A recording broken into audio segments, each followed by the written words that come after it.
It's Good Friday. And if you're looking at this early enough, we're already on the streets and we're still inviting you.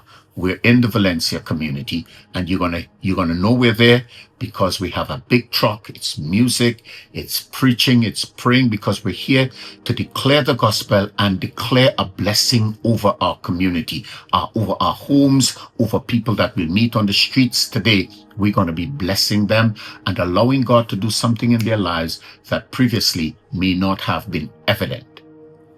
Let me just close by saying in Matthew 6:12, forgive us our trespasses, even as we forgive others who have trespassed against us.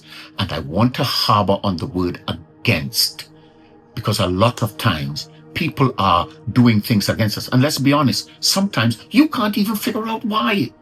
Sometimes we don't even understand why they're picking on us, why they chose us.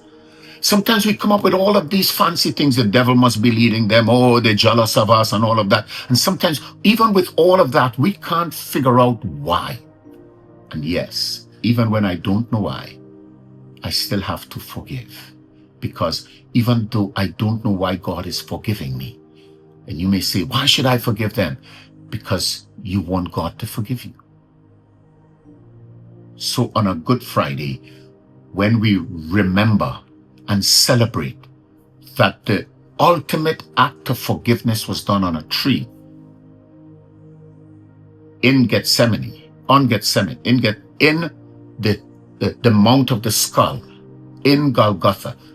When we remember that, today we remember we must also forgive, for God's sake, for our own eternal salvation's sake.